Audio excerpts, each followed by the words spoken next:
Malkajgiri MP Etela Rajender కు ఈ రోజు మల్కాజ్గిరిలో ఘన సన్మానం చేశారు. ఎంపీగా గెలిచిన తర్వాత మొదటిసారిగా మల్కాజ్గిరిలో అడుగు పెట్టడంతో బీజేపీ నాయకులు, కార్యకర్తలు, పార్టీ అభిమానులు ఆయనకు ఘన స్వాగతం పలికారు. మల్కాజ్గిరిలో ఏర్పాటు చేసిన ఒక కార్యక్రమంలో ఆయనకు ఘనంగా సన్మానం చేశారు. ఈ సందర్భంగా ఆయన మాట్లాడుతూ మల్కాజ్గిరిలోని ప్రతి కాలనీకి, ప్రతి బస్తీకి తానే వస్తానని, ఒక కార్పొరేటర్ ఎలాగైతే కాలనీలో బస్తీలలో తిరుగుతాడో అలాగే నేను కూడా మీ వద్దకు వస్తానని తెలియజేశారు. ప్రజలకు ఇచ్చిన అన్ని హామీలను అమలు చేయడానికి కృషి చేస్తానని తెలియజేశారు. ఈ కార్యక్రమంలో బీజేపీ సీనియర్ నాయకులు, లక్ష్యంతో పాత ప్రభుత్వం పనిచేస్తున్నది. ఆ దిశలో పనిచేయడం కోసం ప్రతి ఒక్క కార్యకర్త నడుమించి మార్గాన్ని ప్రజలందరూ కూడా గమనించి ఇచ్చిన ఆయన 2,000 ఇస్తున్నాయి, 4,000 ఇస్తారని, 12,000 ఇస్తారని, 2 లక్షల రూపాయలు, 2 లక్షలు మాఫీ మాత్రం మార్చలేదు.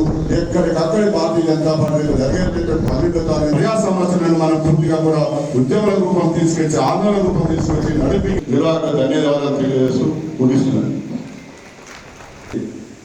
వీకే మహేశ్వర వారిని మనం మాట్లాడవలసిన అలంకరించిన పెద్దలందరికీ, ఇక్కడ ఇచ్చేసిన నా చెల్లెళ్లకు, సోదరులకు అందరికీ కూడా రాజేంద్ర అన్న లాంటి మంచి వ్యక్తిని మనకు అభ్యర్థిగా ఇచ్చినందుకు, గెలిపించిన వాళ్ళకు కూడా నేను ధన్యవాదాలు తెలియజేస్తా ఉన్నా. ఎందుకంటే అన్న మీద నిలబెట్టుకుంటారని కూడా ఈ సందర్భంగా మనం చేస్తా ఉన్నా. ఎందుకంటే మేము హుజూరాబాద్ ఎలక్షన్ జరిగినప్పుడు భయంలో మరి దేవుడు విన్నాడో ఏమో